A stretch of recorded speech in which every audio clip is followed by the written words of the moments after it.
잠깐 나누겠습니다. 오늘 본문은 다윗의 평안으로 시작합니다. 1절 보시면 여호와께서 주위의 모든 원수를 무찌르사 왕으로 궁에 평안히 살게 하신 때, 이렇게 시작을 합니다. 근데 1절에 정확하게 나오는 것처럼 다윗의 그 평안은 하나님이 주신 평안이었습니다. 그래서 여호와께서 이렇게 이제 시작이 되는데 1절 전체의 주어가 하나님이신 거죠. 여호와께서 이렇게 하셨다.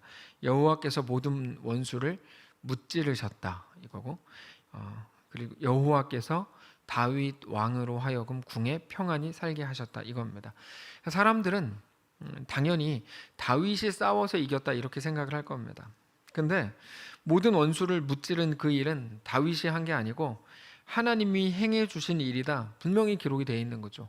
우리가 말씀을 읽을 때 뭐 당연히 우리 삶을 뭐 하나님이 이끄셨지 라고 그냥 막연히 생각하는 게 아니고 하나하나 어떻게 표현되어 있는지를 잘 봐야 됩니다.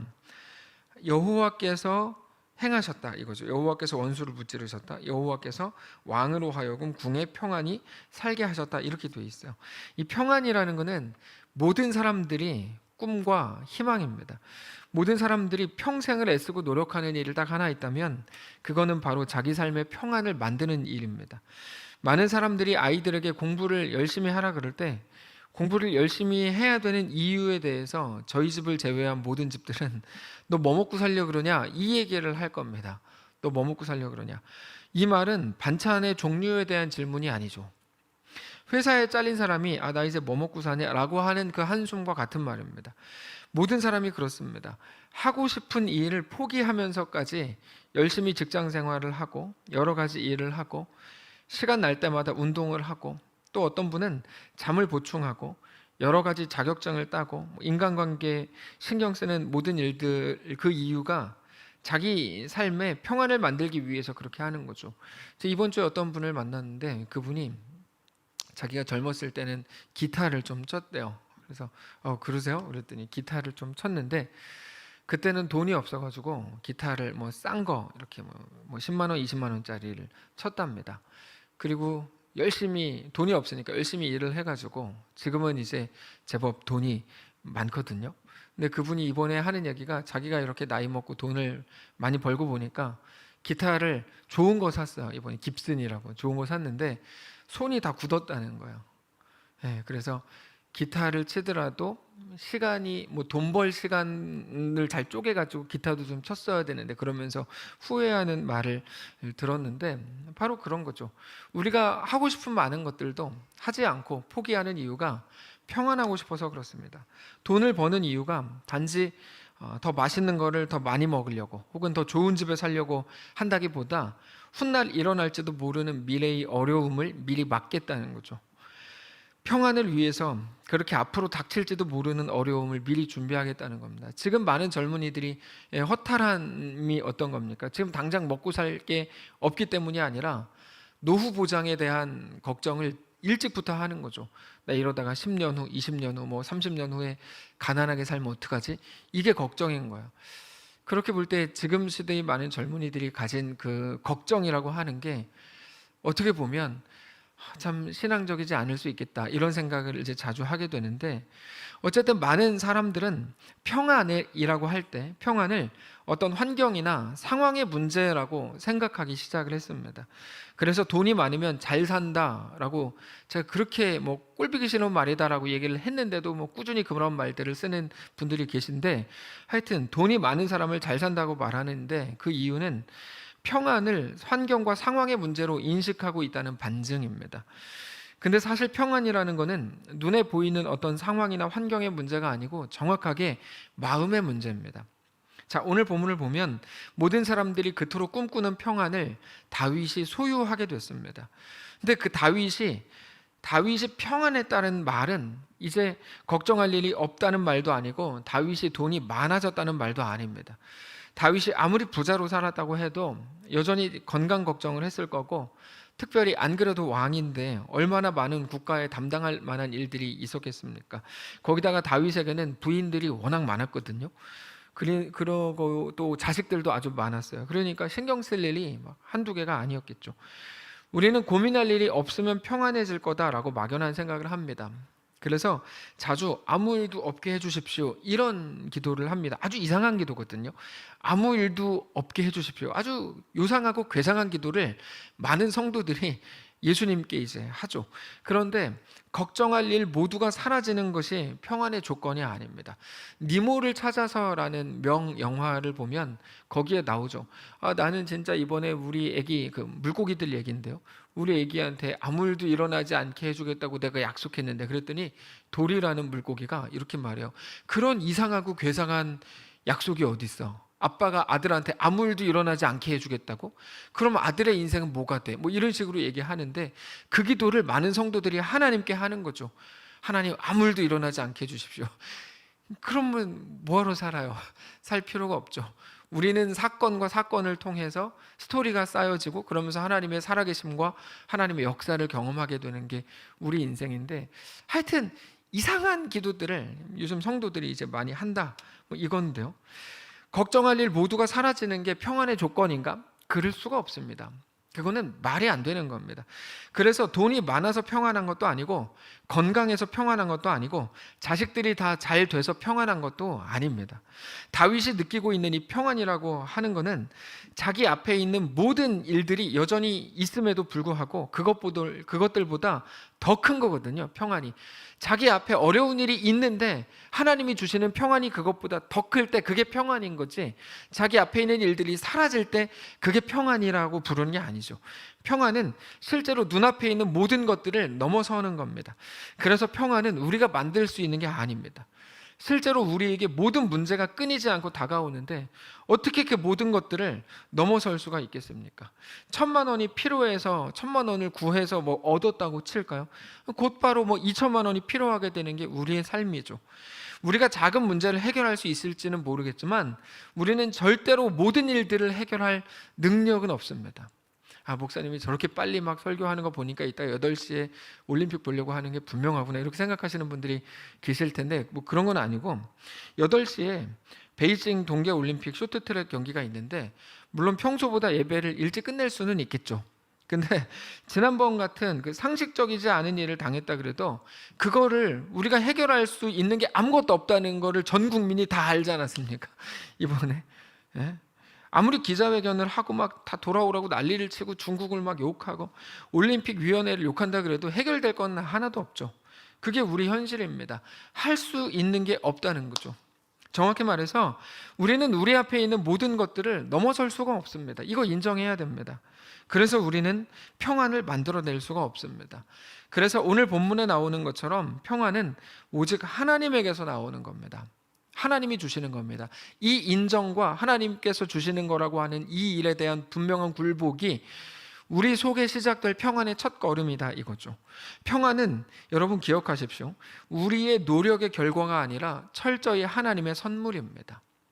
평안은 철저하게 하나님의 선물입니다. 세상은 우리 노력의 결과가 평안이라고 말하거든요. 다 거짓말입니다. 철저히 하나님이 주시는 겁니다. 우리는 그걸 인정해야 됩니다. 그것만 인정해도 지금 우리의 삶을 지금과는 상당히 많이 다르게 살 수 있는 거죠. 근데 너무나 많은 사람들이 여전히 그걸 알지 못합니다. 그래서 평안을 그저 자기가 만들어낼 수 있다고 착각하죠. 그래서 기도라는 이름으로 하나님께 자기가 평안해질 수 있는 방법을 계속 가르쳐 드려요. 하나님, 이건 이렇게 해주시고 저건 저렇게 뭐 해주시고, 계속해서 내가 생각한 정답을 하나님께 말씀드리는 게 기도가 돼버렸어요. 내 앞에 있는 일이 해결되면, 내 아이가 취업을 하면, 그 병만 치료가 되면, 이 일만 해결이 되면, 그 인간만 내 눈앞에서 없어지면, 100만 원만 있으면, 그러면 정말로 평안할 수 있다고 생각을 하는 건데요, 전혀 그렇지 않습니다. 우리는 오늘 본문에 있는 1절을 더욱 깊이 묵상해야 됩니다. 1절에 이렇게 되어 있죠. 여호와께서 주위의 모든 원수를 무찌르사 왕으로 궁에 평안히 살게 하신 때, 오늘 본문이 아주 분명하게 선포하는데 평안은 우리가 만드는 게 아니고 하나님이 주신다는 겁니다. 사랑하는 성도 여러분, 그 사실을 정말 알게 되시기를 바랍니다. 그래서 우리가 늘 고백하는 것처럼 내 영혼이 은총 입어 중한 죄짐 벗고 보니 슬픔 많은 이 세상도 천국으로 화하도다. 바로 이거죠. 우리는 슬픔이 없는 게 평안이라고 생각해서 슬픔을 미리 제거하려는 노력을 합니다. 변수를 미리 없애버리겠다, 이거죠. 그러나 슬픔이 없어지는 것은 평안이 아닙니다. 슬픔이 없어진 것이 평안인 것이 아닙니다. 어려운 일이 사라지고 골치 아픈 사람들이 제거되는 것도 그러므로 우리의 평안일 수 없습니다. 만약 그것들이 평안이라면 하나님은 이 땅을 살아가는 우리들 앞에 있는 모든 문제를 마땅히 해결해 주실 텐데 하나님은 그렇게 행하시지 않습니다. 오히려 우리에게 뭐라 그러시죠? 주어진 너희의 오늘을 살라 이렇게 말씀을 하시죠. 완전히 다른 메시지를 하나님이 주세요. 내가 그 길을 걸을 필요도 없이 엘리베이터를 설치해 줄게 이렇게 안 하십니다. 우리의 슬픔을 없애시는 방식으로 기쁨을 주시는 게 아니고 아직도 슬픔 많은 이 세상이지만 그 속에서 그럼에도 불구하고 평안을 얻고 누릴 수 있다라고 말씀하시는 게 말씀이죠. 요한복음 16장 33절에 이렇게 말씀하세요. 이것을 너희에게 이르는 것은 너희로 내 안에서 평안을 누리게 하려 함이라. 평안이 나오죠. 근데 그 곧바로 뭐가 나옵니까? 환난이 나와요. 세상에서는 너희가 환난을 당하나 담대하라. 내가 세상을 이겨노라. 우리로서는 도저히 연결할 수 없는 그 두 가지 평안과 환난이 같이 나온다고요. 그러니까 사람들이 억지로 환난을 없애야 평안이 온다고 많은 사람들이 생각하는데 사실 그 생각부터가 성경적이지 않은 거예요. 우리는 그 둘을 조화롭게 연결할 실력이 없습니다. 근데 하나님은 하십니다. 하나님은 하세요. 사실 성경은 그것보다 한 걸음 더 나아가서 뭐라고 얘기합니까? 오히려 환난이 없다면 너희가 정말로 누릴 진정한 평안도 없다 이렇게까지 말씀을 하십니다. 그래서 우리는 아무리 힘겨운 우리 일상 속에서도 이 일이 없어지기 전에는 죽었다 깨어나도 평안이라는 게 없을 줄 알았는데 아니구나, 이게 평안이구나 라는 거를 알고 고백하게 되는 겁니다. 여기 이 자리에서도 천국이 되는구나. 황금길이 돼야 천국이 아니고 지금 여기에서도 하나님이 함께 하시면 천국이 되는구나, 하나님이 함께 하셔서 천국이 되는구나, 이거를 알게 된다는 거죠. 요나가 하나님의 말씀을 거부해가지고 니느웨로 가라 그랬더니 다시스로 가는 배를 욥바에서 타가지고 다시스로 가는 배를 탔죠. 그리고 큰 풍랑이 일어나가지고 제비뽑기를 한 다음에 어쨌든 물에 빠집니다. 그때 큰 물고기가 와서 요나를 집어삼키고 요나가 큰 물고기 뱃속에 들어가서 3일을 있게 됩니다. 그때 간절히 기도하죠.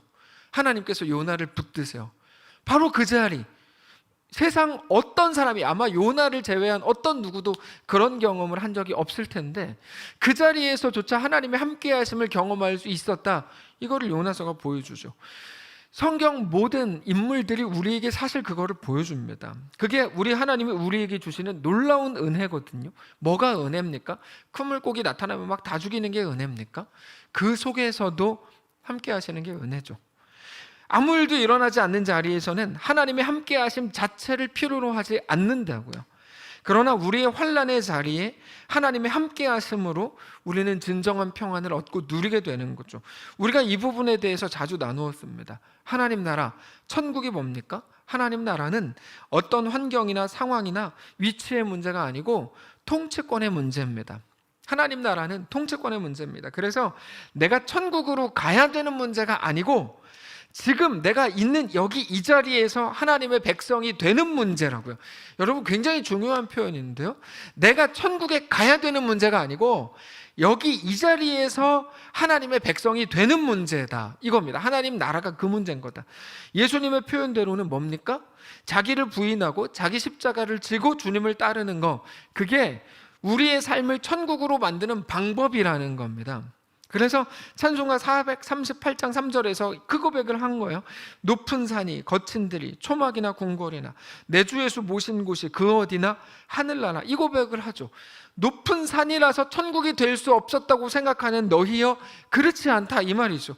거친 들이라서 내 삶이 망한 것도 아니다. 반대로 내가 사는 곳을 대단한 궁궐처럼 막 꾸며놓고 거기다가 막 별거 다 해놔가지고 그게 천국인 게 아니다.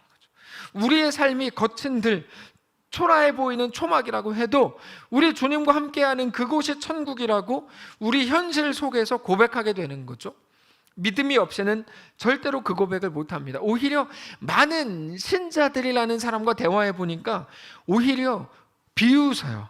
교회 다니는 사람들 중에도 이 찬양의 정직한 고백을 비웃더라고요.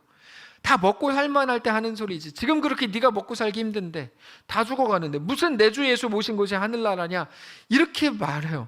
그런데 그거는 그저 보이는 거를 전부라고 여기는 태도입니다. 고린도후서의 말씀을 비추어 보면 전혀 믿음이 없는 태도입니다.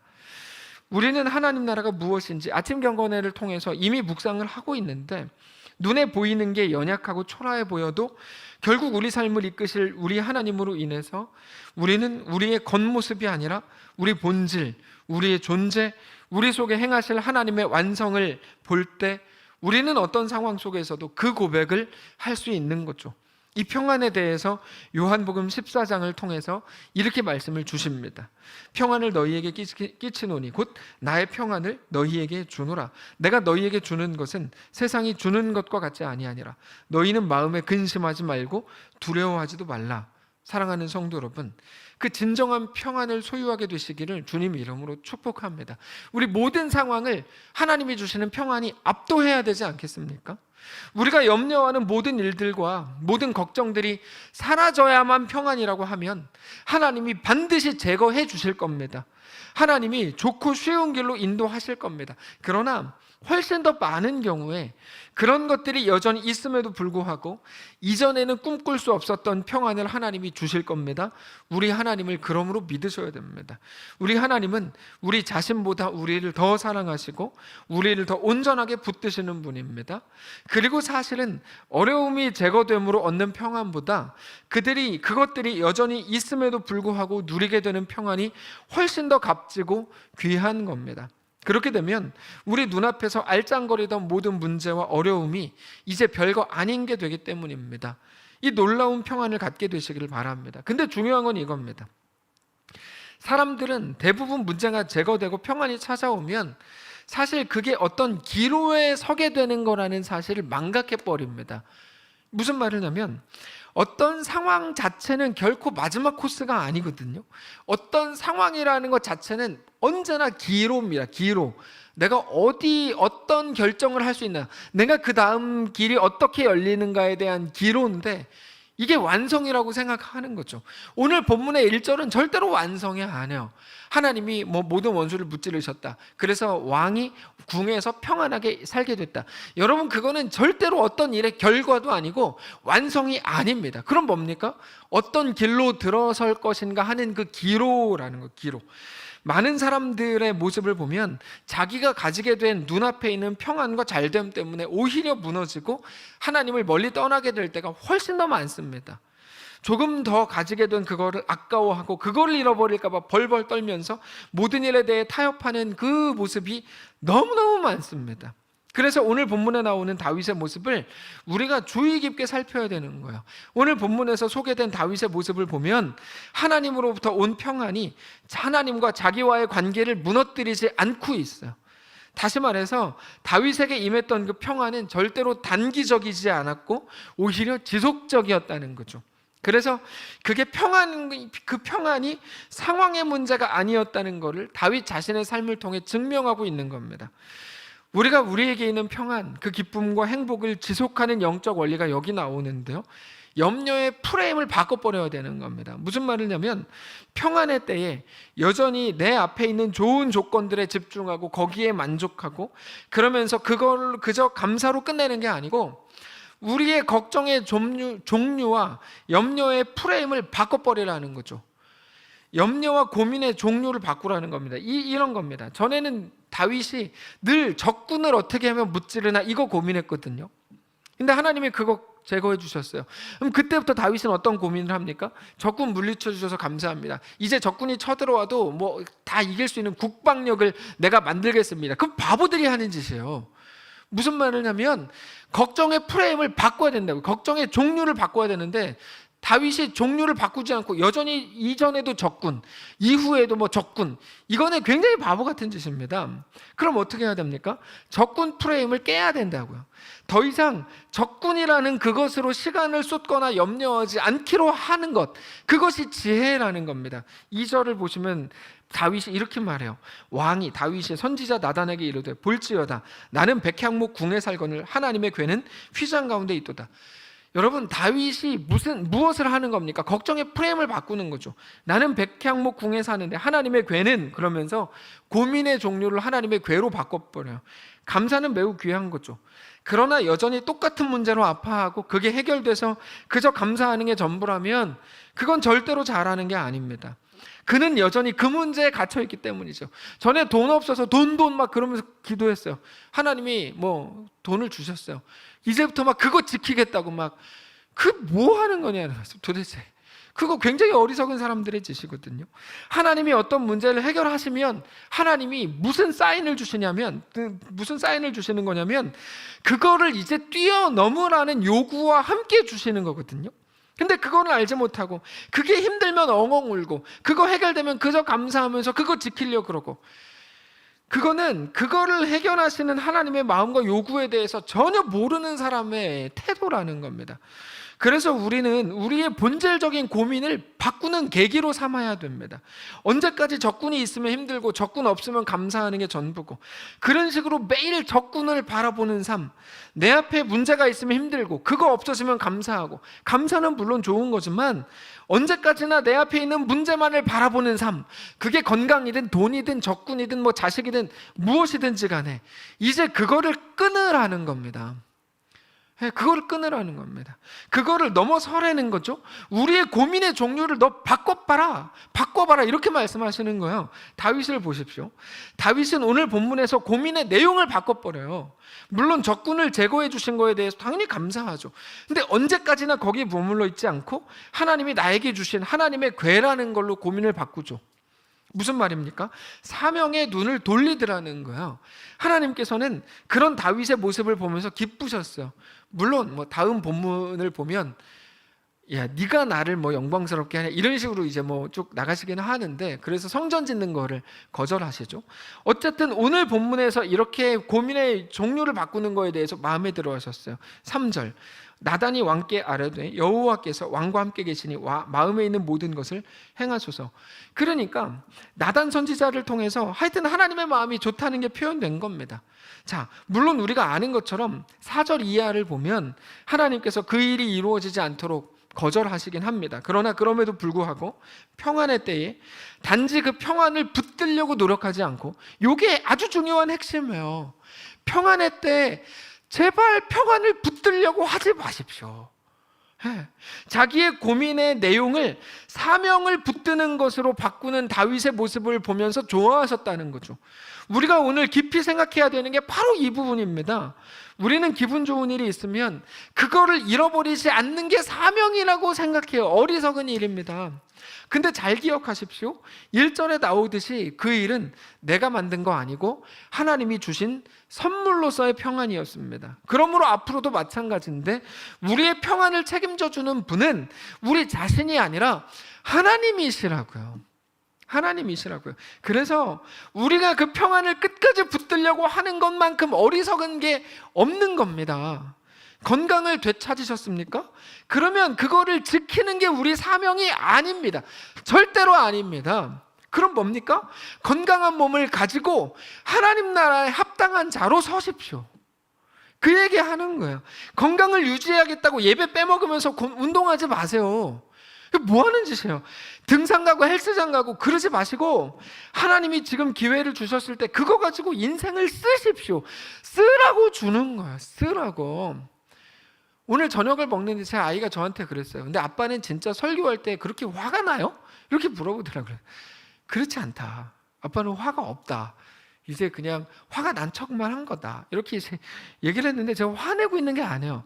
여러분 잘 들으십시오.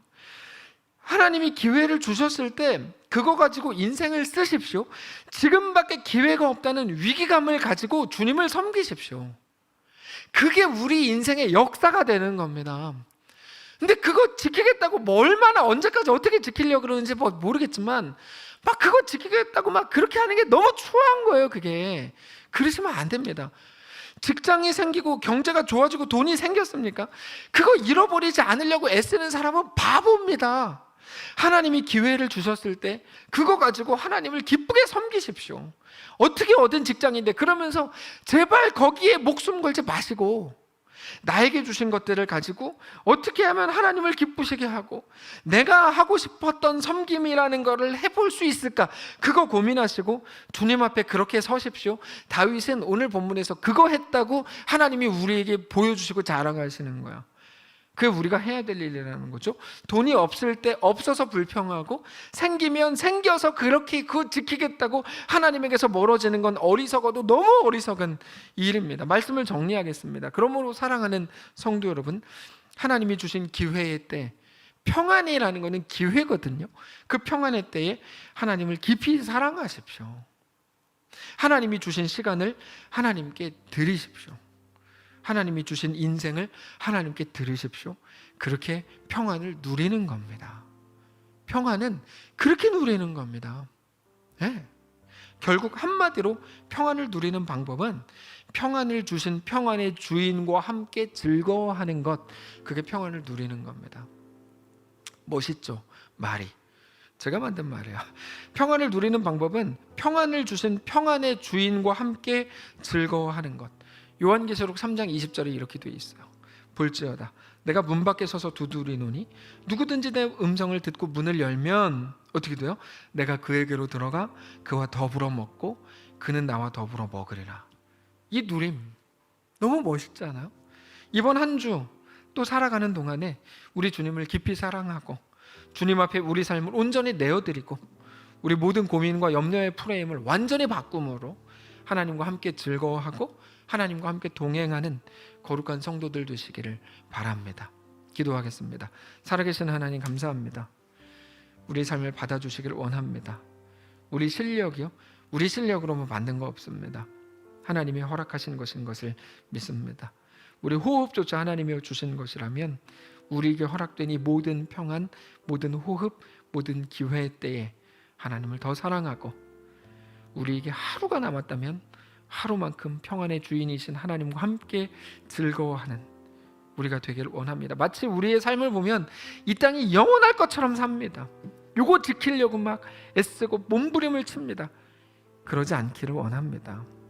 온전한 믿음 가지고 주님과 함께 동행하고 살기를 원합니다. 겁없이 멋있게 머뭇거리지 않고 주님과 함께 살려고 하는 모든 성도들 가운데 말할 수 없는 하나님의 은총으로 계속 채우시고 세상이 줄 수 없는 참 평안이 우리 삶을 압도하는, 우리 삶에 있는 모든 고민과 염려와 힘겨움과 상황과 환경까지 압도하는 놀라운 하나님의 은혜가 가득 임하는 사랑하는 모든 성도들과 그들의 가정과 사랑하는 교회가 되도록 축복하시옵소서. 하나님, 우리에게 있는 많은 고민과 염려 있는 줄 압니다. 불쌍히 여기시고 하나님의 은혜가 가득 임하게 하시고 그렇게 주님과 믿음으로 동행하는 우리의 삶이 되게 하옵소서. 감사드리며 살아계신 예수님의 이름으로 기도합니다. 아멘. 하늘에 계신 우리 아버지여, 이름이 거룩히 여김을 받으시오며 나라가 임하옵시며 뜻이 하늘에서 이룬 것 같이 땅에서도 이루어지이다. 오늘날 우리에게 일용할 양식을 주시옵고 우리가 우리에게 죄진 자를 사하여 준 것 같이 우리 죄를 사하여 주시옵고 우리를 시험에 들게 하지 마시옵고 다만 악에서 구하시옵소서. 대개 나라와 권세와 영광이 아버지께 영원히 있사옵나이다. 아멘.